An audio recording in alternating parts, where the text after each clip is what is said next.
Welcome to A Lunch with Biggie, a podcast about small business and creatives sharing their stories and inspiring you. My guest today is a touring acoustic show that is crashing kitchens everywhere, performing a mix of covers, original sounds, and someone else's kitchen, and streaming their show online live every week, probably about 2 times a week. Please welcome the frontman of the Kitchen Killaz, Billy Floyd. What's going on, man? What's going on, Biggie? Good to see you, dude. Thank you for having me. Thank you for coming on. I appreciate you taking having some time with me during my lunch break and whatnot. Oh, absolutely. I love a good lunch break. Heck yeah, man. So my first question always is, what's your go-to lunch sandwich? I started combining a couple things. So I've always been a huge fan of a club. I just like a nice club sandwich. And before it started becoming a craze, I always really liked avocado. So now I liked sliced avocado on a club sandwich, and sometimes it comes with bacon, sometimes it doesn't. I'm a bacon fan, and I like it sliced 4 ways, like the little triangles. Oh yeah. Double layer it up. Give me some chips and a Coke and I'm done. Oh, that's great. I love that. That's a good lunch. You're actually the first, I think you're maybe one of my first guests to actually say club sandwich. Oh man. Which is kind of crazy considering that is a very good and popular sandwich. Yeah. Oh, it's delicious, dude. I think it's underrated. I think probably more people love the club, but it's so simplified that they're a little worried, especially being on here with Biggie, knowing he's the sandwich king, to say something so rudimentary. Hey, grilled cheese, PB&J are my most popular ones that most people usually get. So, grilled cheese is awesome, dude. Yeah. I mean, I love food, so. Oh, yeah. Do you have let me ask you this. Do you have a bread preference on your club? I really lately started getting into brioche. And like the artisan brioche has just been fantastic. I went to Hangry Bison the other day, and I had a delicious burger with a pretzel bun on it. And man, they're getting better and better with the pretzel buns. But I think I would go with like an artisan or an artisan brioche. Okay, I like that.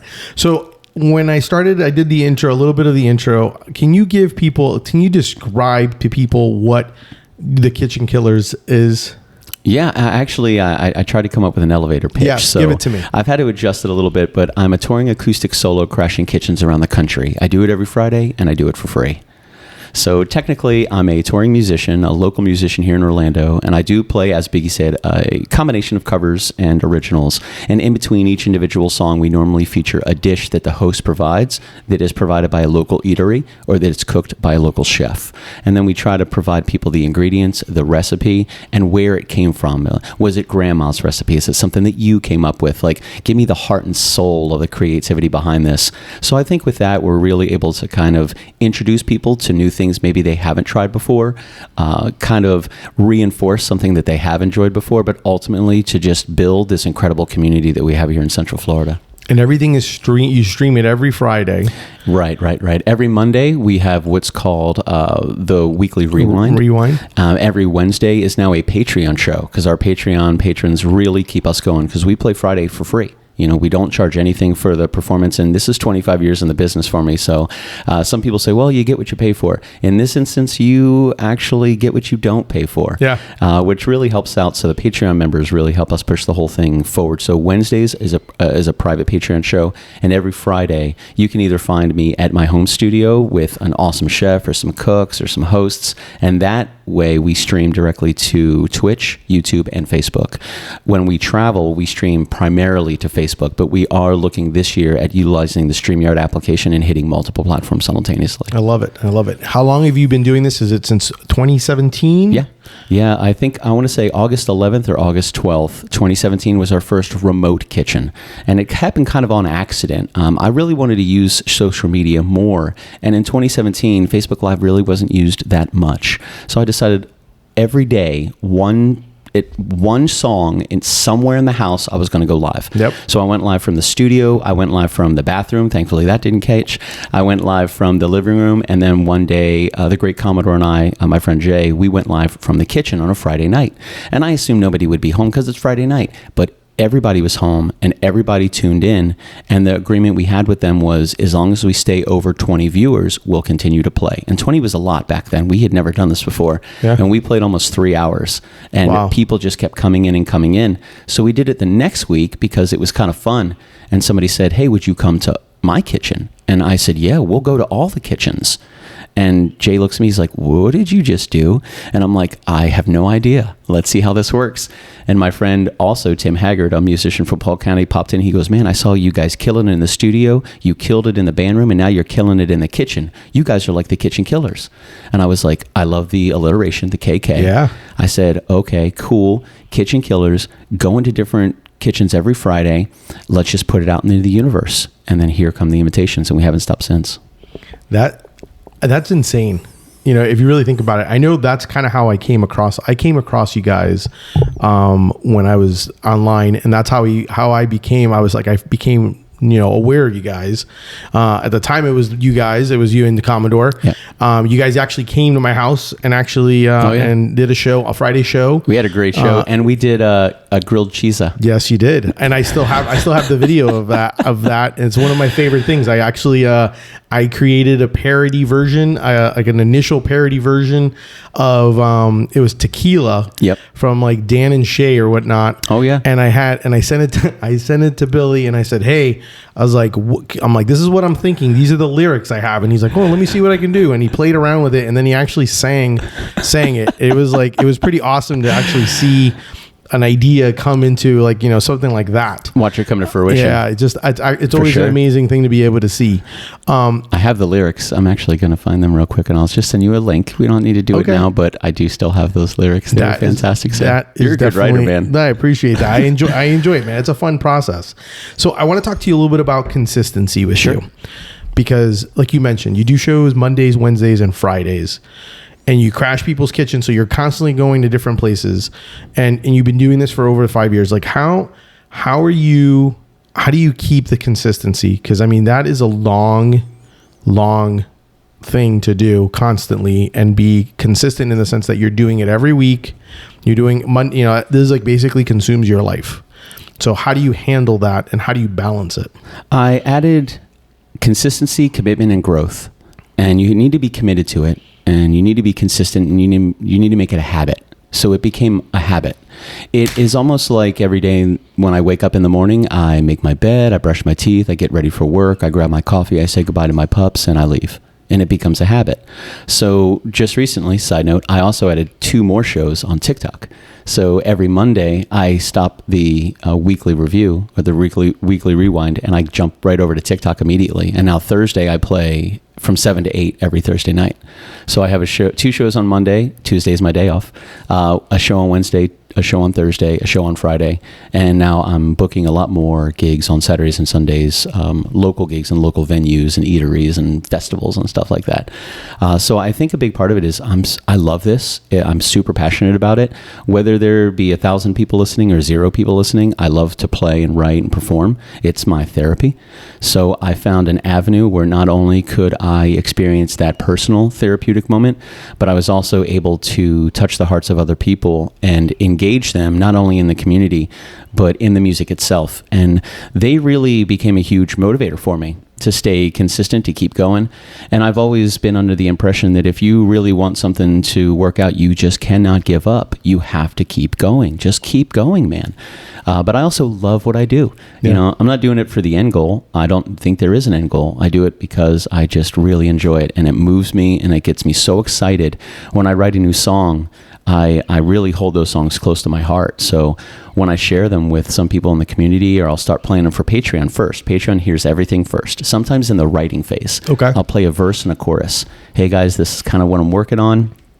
Let me know what you think. And they're so supportive. So before I even release it to the public, I play it for Patreon.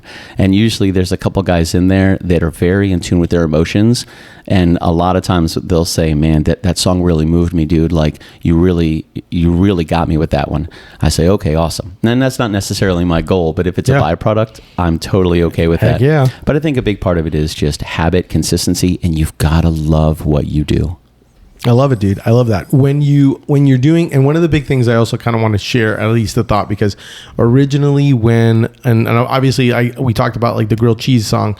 That's not what you're writing. That's not like, you're not writing, like, it's not like you're doing food parodies or anything like that. Like, you're literally writing. And so like, where do you get your motivation? Where do you get your inspiration from? when you're writing songs, and then how do you find the mix or the balance when you're creating your set list to be able to when you're performing at someone's house? Gotcha. The writing process really, inspiration is everywhere, and it's up to the individual creator to capture it and recognize it. So there is a series called House. I'm sure everybody knows House with Hugh Laurie.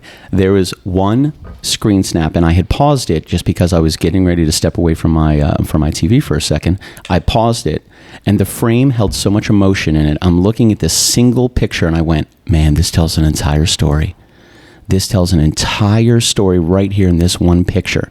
So I immediately forgot why I was even leaving the TV, and I got my guitar, and I came in, I just looked at this, and I just started really lightly strumming on my guitar until I found this beautiful chord. And I said, that matches the feeling of that picture. And in this picture, their partner was so happy that their other partner had come back to them.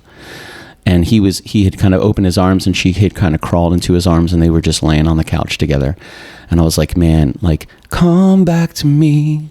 And I was like, there, here it is. So about 10 minutes later, I was done. And I took little samples from my life, from people that I had dated in my past, or friendships, and I kind of brought them all. But I made sure I tried to sing it from the perspective of the person who was welcoming back a love that they had missed. So I kind of get it from everywhere. You know, I was playing a Warhammer 40K a couple weeks ago, and again, it just popped into my mind. I thought about a voicemail that a ex had left me a couple months ago, and I hadn't listened to it, and I still haven't listened to it. It was one of those where you have to sometimes draw a hard line in the sand between yourself and somebody else for your own mental health. Okay. And I needed to move forward. And I could imagine the stories that came from that person telling other people that they had called me and left me a voicemail, wondering what he thought. Did he listen to it? Of course he listened to it. How could he not listen to it? Yeah. Well, I bet he listened to it, and man, he hasn't gotten back in touch with me. I don't know, but I don't know what to tell my friends. I didn't listen to it. So then I came up with the line, I didn't listen to that voicemail or tear open that letter you sent.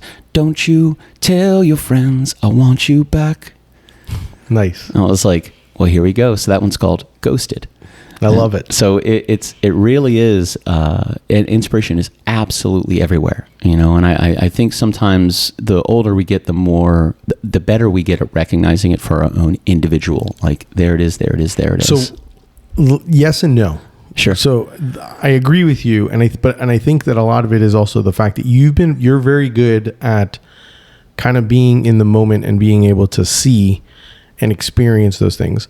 We move at such a pace that's so fast sometimes that sometimes we don't get to see those moments, the things that are right in front of you, the stopping and smelling the roses, the inspirations that are happening right in front of you, and you don't see it. And a lot of times it's not because we don't want to, it's just that sometimes we just don't take a moment to stop.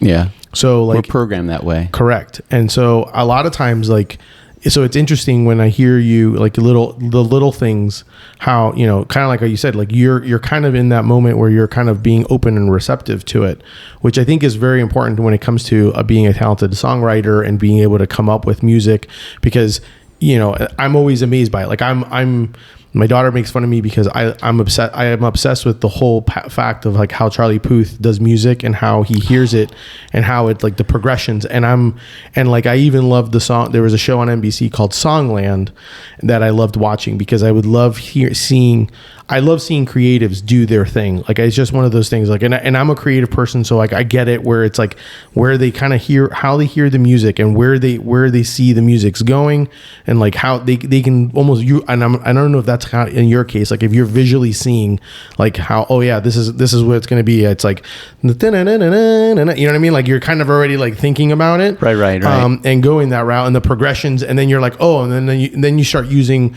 cause I've seen some artists that go the route of, they have like the melody, and then I have others that, and they kind of do, then they start thinking of like what the lyrics are going to be. So like, na na na na na na, like they're kind of like do like a hum thing, and then they're like, oh yeah, now I got to fill the blanks with this beat because this is what I want. So like sometimes that happens. It's kind of like you got to be all over the place. So like, where are you keeping all of this? Like, is it just voice memos you're leaving yourself? Like, oh yeah, this is what I'm thinking of doing, or like when you think of lyrics and stuff like that, or or do you just stop, drop, and start playing and practicing? Sometimes all of that, really. It's almost like I've almost found that a lot of different artists have multiple ways that they create.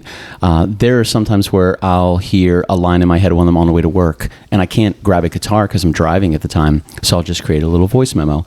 Sometimes I hear the melody in my head. I don't have the words, but I hear the melody, and I say, okay, so sometimes I record that.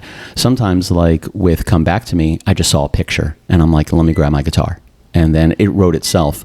So there are multiple different ways, and I think it's a good exercise for any creator to find multiple ways of capturing the inspiration and then translating it to a digestible content. I think the better that we get at creating, the more we're able to come up with a multitude of formulas that ultimately lead to a product that you can be proud of.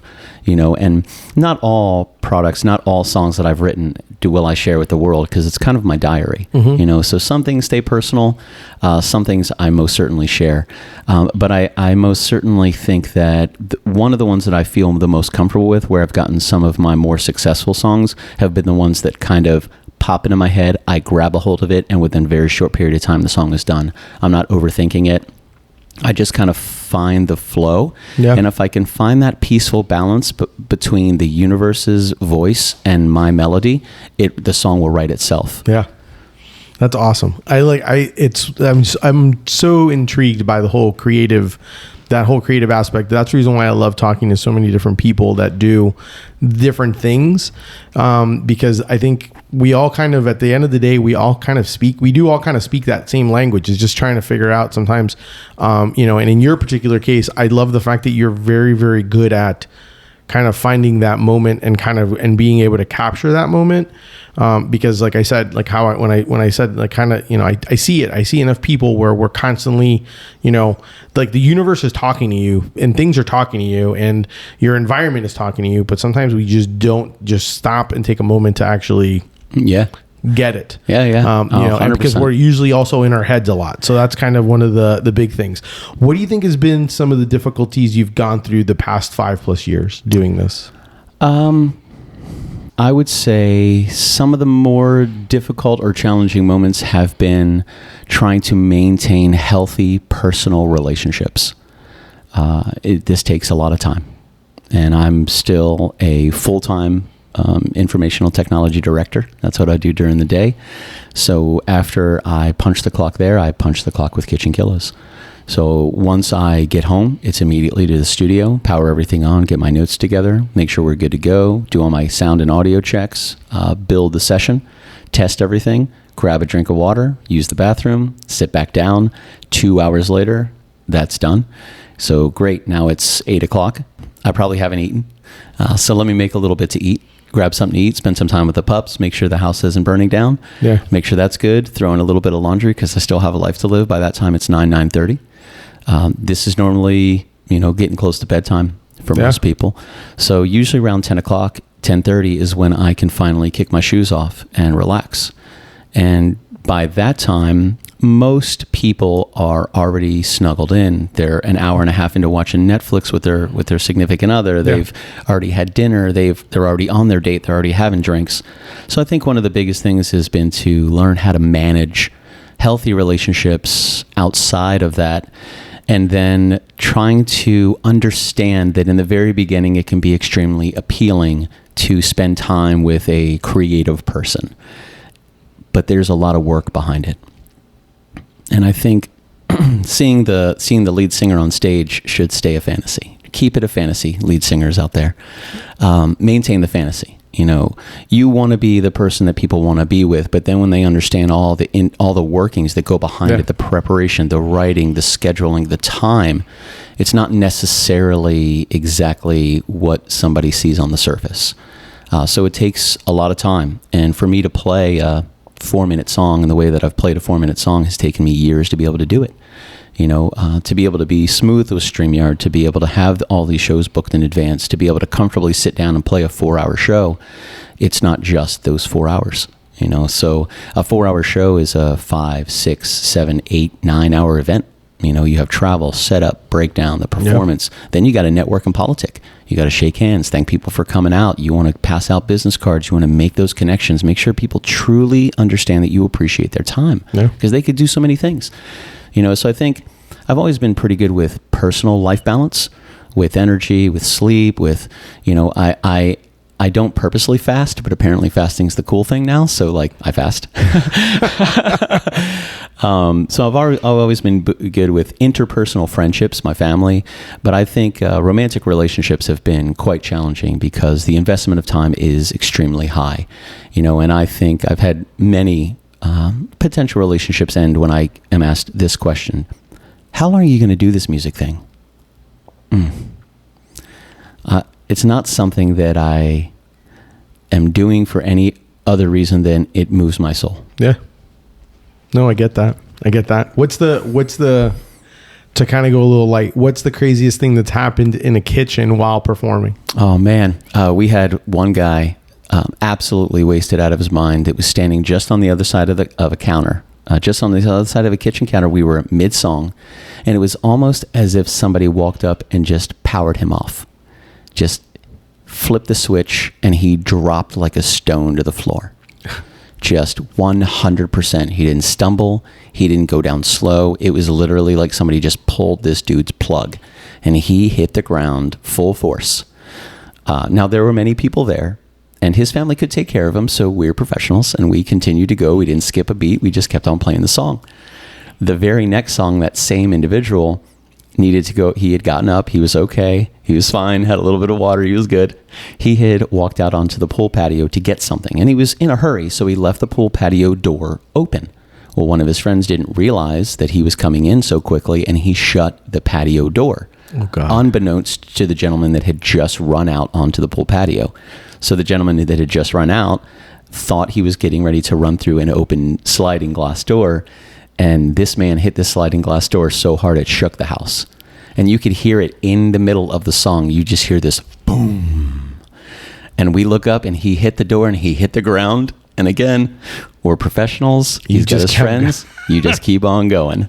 So those are two things where I was really, really proud of our ability to stay focused. And I was really proud of the fast reaction time that, although his entire company had been drinking all night, they were on top of him, and he was totally fine 100%. My goodness. But that was I'll never forget that. No, I can imagine that. What's the furthest you've traveled? What's the furthest kitchen you've traveled to? We went to Asheville, North Carolina. A couple of years ago. We were in Asheville. No, we were in Blue Ridge just a couple weeks ago. We had gone up we were invited up to play a kitchen for a graduation ceremony. And that was actually, that was just me, so I continuously say we. I'm trying to switch that up a little bit. That's a hard one that's a hard one for me as well, because sometimes I say me a lot. Some people tell me I need to say we because it makes you look bigger or whatever. I was like, I'm big enough as it is. So I'm like, I'm just me. So, but no, I get that. That's and so 52. I mean, you really think about it. So do you really do 50? So there's 52 weeks in a year. Are you doing 52 Fridays? Oh yeah. We haven't missed a single Friday since we started. Wow. So yeah, every Friday. It's really been a lot of fun. And again, it's become a habit. It's not even something where I'm like, man, I got to do this. I get to do this. Yeah. And it really is something where I look at my day when I block it out of my mind and I say, okay, Monday nights I'm free at 8:30. Like that. I go from 7:05 to 7:25 on Facebook, and I go from 7:30 to 8 o'clock on TikTok, take a half hour to kind of wind down, and then 8:30 I'm home, and I can focus on the rest of my evening. Yeah. So I just kind of block that period of time off, so looking at this, like we were discussing just before this, I started to book out the entire year of 2023 for Kitchen Killaz. Yeah. Just listed all of our previous hosts, all of our chefs that we've worked with, and then little by little just started hammering away at the year. And I'm pretty confident I'll have the entire year booked by the end of this month. How are you how are you finding, like, are chefs coming to you coming to chefs? I mean, it's all basically networking, I'm assuming, kind of like as you've been going. Because originally, obviously, when I was on the show, I actually fed I was the chef. So I got to make my my orange chicken banh mi's. Dude, those banh mi's were fantastic. Yeah. That's what inspired my sandwich at Gnarly Barley, because that's the sandwich there. So like, yeah. So like, how do you come across, or how do you find the chefs to be able to kind of go in and be like, hey, this is where I'm at, and you just start giving dates out, and they just basically like, oh, I'm near here, I can come to this one, or I could do this? A little bit of both, yeah. Sometimes we do a lot of public shows, and I'm always trying to network. I'm always trying to shake hands, bring business cards. Like, I'm always marketing. I'm always working. Sarah Shulak, the executive director of Curry Forward West, and we have very similar work ethic where you're always working. You're always closing deals, you know? So a great example of what you're referring to is my good friend Josh Mullis, who is now known as Magic Foot Mullis. He introduced me to Eric Youngs, who's the voodoo chef over in Tampa. Okay. So I met Eric. Eric joined us for a couple shows. We've become very close friends, and he introduced me to a gentleman named Dane, who's a local chef here in Orlando. So from my relationship with Josh Mullis, my friendship with Josh Mullis, we met Eric. Eric fell in love with the show. We've hosted him being a chef at our studio multiple times. We're actually going to be in his kitchen January 20th, and I'm going to be playing on the Voodoo Chef or the Voodoo Foundation float at Children's Gasparilla on the 21st. So that networking kind of is natural if you just shake hands and introduce yourself.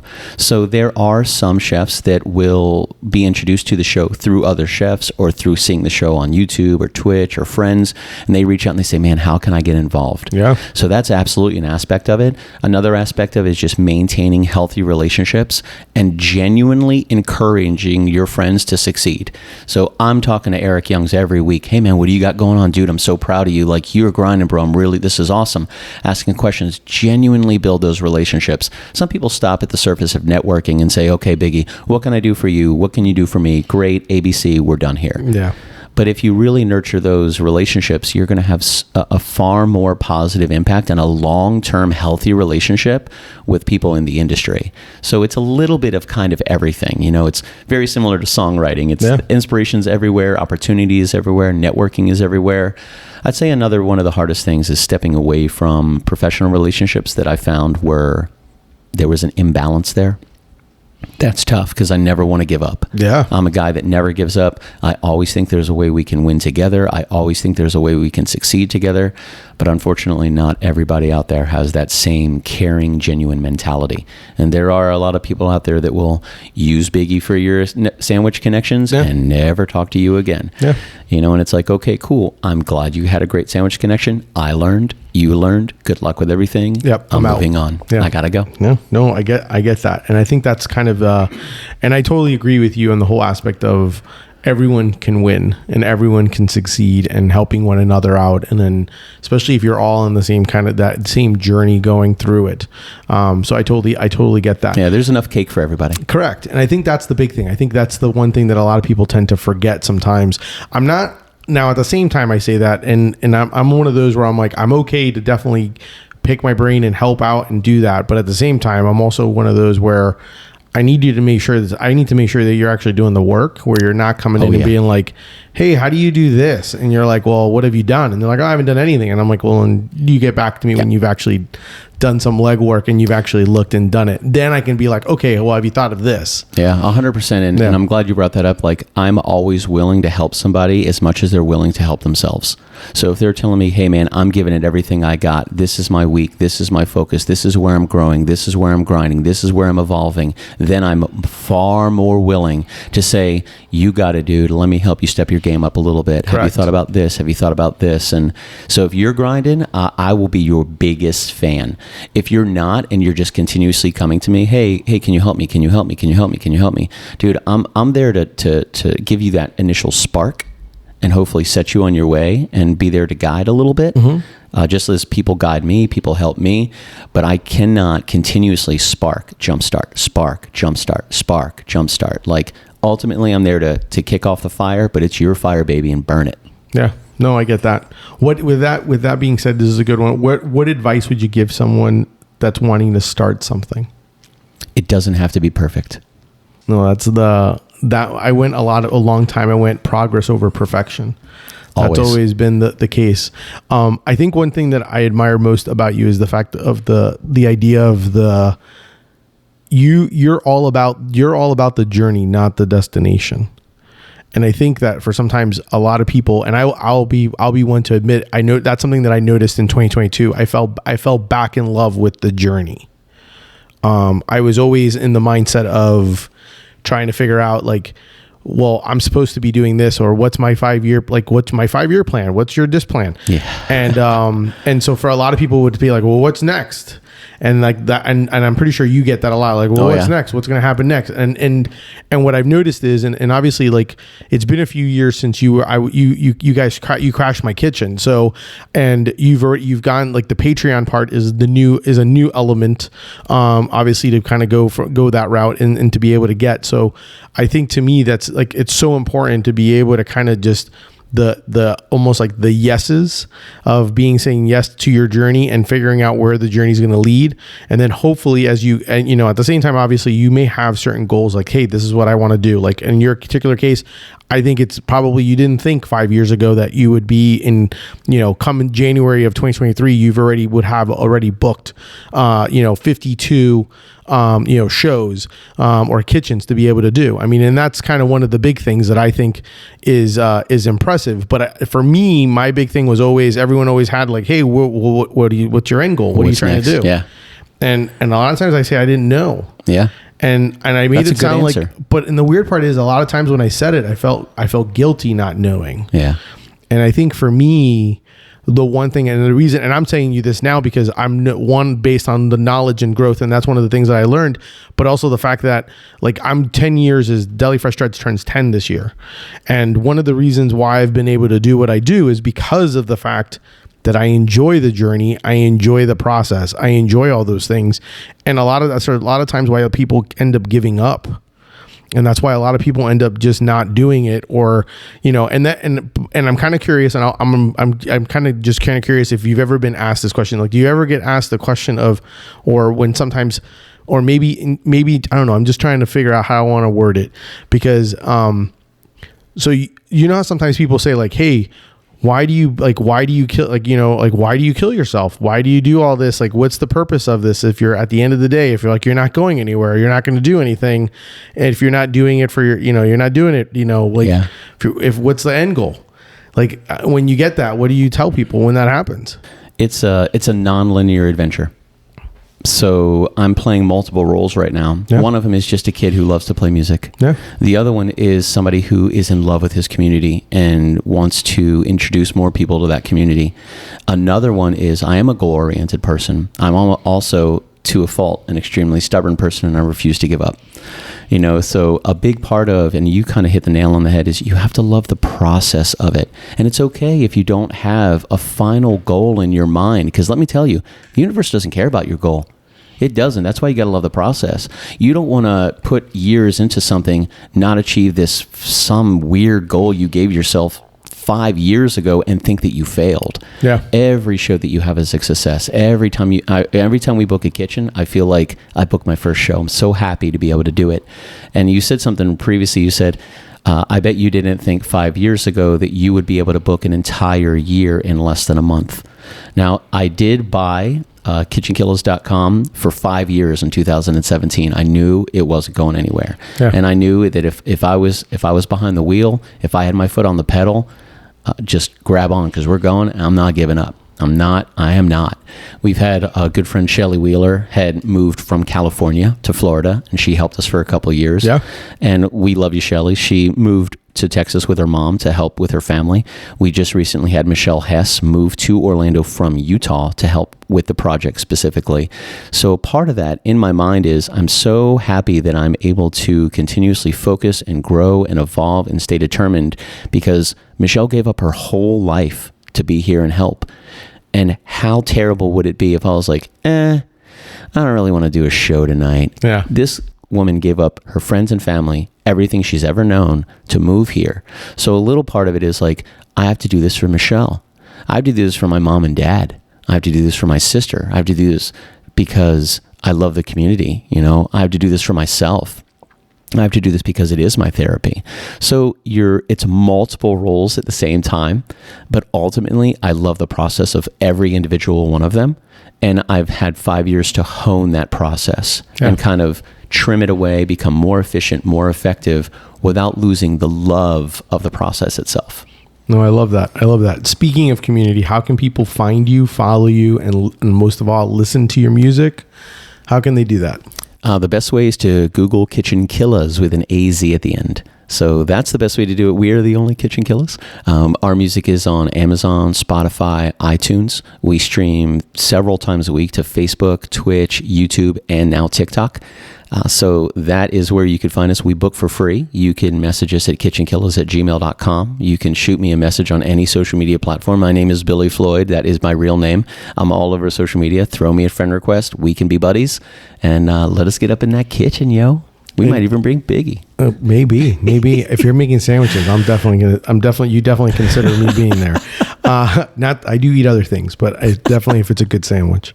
One thing that I did appreciate and that I enjoyed seeing you do on your Facebook, and you do it for a while, is usually you would do, when you were driving, you would almost like you just have a moment just to kind of like, and talk and just kind of like, kind of free thoughts. And I was just kind of curious about when you do that.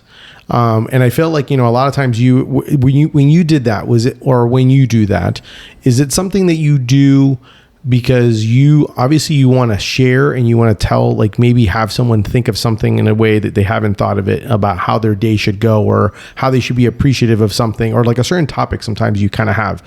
Do you do that because it's something that you're kind of almost telling yourself, or is it a mixture of that / also telling just because you want to be able to help someone else and maybe, so you kind of spread the word that way? All of that. Yeah. I started that in 2017 as well. Yeah. I had just gone through a pretty tough breakup of a long-term relationship that ended in a way that nobody would want a relationship to end. And I remember driving to work and I was so lonely and I was so sad. I couldn't listen to my audiobooks because it was tough to be in my own head. Yeah. And I had all these thoughts in my head and I was just really going through it. And I said, man, I really want to, I don't know what to do. I got to talk to somebody. And I'd talked to my sister to the end of the world. And I thought, man, I'm probably driving her crazy with these conversations, just trying to, I guess, understand life a little better. Yeah. So I said, well, let me go live on Facebook and let me just talk a little bit about what's on my mind. So originally it started because I didn't want to be alone. That was really tough for me. Yeah. And then people started to chime in. They started to message me and they started to say, Billy, what you talked about this morning, it really hit home, man. Like, thank you. I'm not the only one that feels this way. And where did you come up with that? Or where did that idea come from? So that started to evolve. So they went from pretty long Facebook Lives because I just didn't want to be in my head for such a long period of time. I knew I was going to be in my head all day, but my drive to work, I just wanted a clear mind, and I wanted to get to work with a positive thought in my mind and feel like I had just gone through a little bit of a healthy therapy session. And if other people can be influenced or motivated or kind of come together, we can kind of share in each other's tough times and offer to help each other out of it. And then it kind of evolved. If I missed a day, people would reach out to me. Hey, man, are you okay? You didn't put up a video today. And then the bigger and bigger it got, I started getting some comments about me going live while I was driving at the same time. So I started to watch some of the videos, and I actually found that I was far more attentive when I was live. I was looking at my rear view more. I was looking at the far more, but it didn't stop the angry comments. So I said, okay, I'm not going to do them live anymore. So I started to utilize Facebook stories and Reels, Instagram stories, and TikTok stories. So now what I do is every morning in the driveway, I have a quote in my mind. Sometimes I'll just wake up. I woke up last week and I was like, man, just ask for it. Just ask for what you want. It sounds so easy, but there's billions of people on the face of the planet that desire something so much and they will not ask for it. Maybe it's fear of rejection. Maybe it's fear of getting it. I don't know. That's not mine. That's your journey. Yeah. But just ask for it. So then I started that and I just did it in the driveway, So I do it from Instagram. I record it on Instagram because they have the best captioning. Sorry, TikTok. They do. Great captioning. So I record it on Instagram. I put up my description, post it on Instagram. I copy the description. I go into Facebook stories. You don't need a description. I upload the same exact video, make sure it's less than 26 seconds. Then I go to Facebook Reels. They do want a description, so I paste it in there, and I take it over to TikTok. I upload it, and I just add hashtag for you and hashtag FYP at the end, and I post that. So now I've been able to not have to do it while I drive, which is great. But I can also continue the content going. And sometimes when I'm editing it, the reel will play over and over and over again as I balance the music with the voice, and I listen to, are there stutters, are there are there ands, did I say what I really needed to say? Because 99% of the time it's just off the top of my head. Yeah. You know, so when I'm listening to this, and sometimes I'm listening to it just to make sure the balance is okay, it's almost like osmosis. Like that quote is just in your head. It's in your head. It's in your head. It's in your head. And then I start thinking about it, and I start thinking, this is something that I could actually learn from. Yeah. You know, like if you put a thought out into the universe conspires to make it happen for you, whether it's good or bad. It doesn't matter. Mm-hmm. The universe is going to give it to you. You know, it's the law of attraction. If I say, I don't want a red light, the universe doesn't hear the I don't want. All it hears is red light. So guess what you're going to get? So it started like that. Sometimes I'm inspired by quotes. Sometimes it's just something that pops into my head. But ultimately, I think it's something I can personally learn from, because I don't want to be hypocritical and say, well, you can learn from this, but I'm not going to. So normally it's something that I can apply to myself. And sometimes the thoughts are so simple that we don't think about them because they're so simple. You know, you had said before that we've been kind of programmed that you got to grind, you got to move, you got to go as fast as possible, you got to evolve, you got to do this, you have to have short-term goals and long-term goals. Are you achieving that? Are you reaching out? That can get so overwhelming, it'll make you not even want to do it. Yeah. It's like, this is far too much, but sometimes you have to slow down to go fast.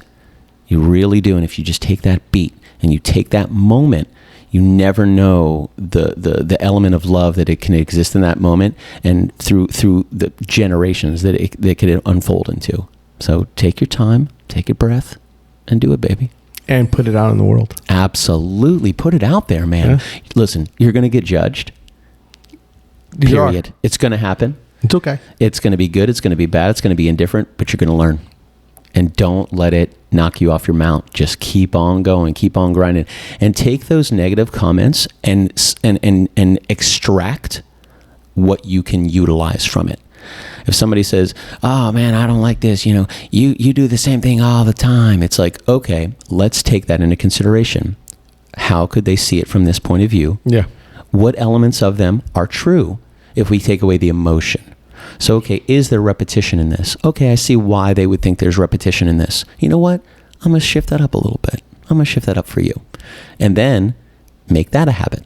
You know, so there's always something positive to extract from negative. Always, always, always.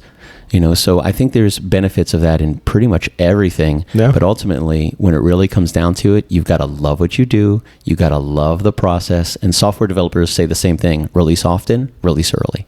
Don't wait till it's perfect, because guess what, man? It'll never be perfect. Nope. Once it's perfect and you release it, you're going to listen to it and go, man, I could have done this. I could have done this. Yeah. And always grow. You're either growing or you're dying. That's it, man. And keep on going, baby. Just have fun. I love it. I love it. That's a great way to end our show today. So that's our show for today. Thank you so much to Billy Floyd of Kitchen Killaz for being on and having lunch with me. Definitely make sure to check him out. Go on, you know, like you said, Google Kitchen Killaz, AZ at the end. Make sure to follow him on all different forms of social media. Obviously, everyone loves, you know, either it's a YouTube, a Facebook, a Twitch, I mean, Instagram, TikTok. I mean, there's no excuse. Definitely give him a follow, especially if you're kind of, you know, and the beauty of it is you can go to Facebook and watch old shows. So if you want to see him perform and kind of just see what it is to kind of see him crash a kitchen, you can definitely go see that and without a problem. If you enjoyed the show, definitely make sure to subscribe. If you want to support, check my brand out, Deli Fresh Threads. Do some shopping, tell your friends, spread it like PB&J people. Thank you. Until next time, keep eating sandwiches and follow your passion. Thanks, everyone.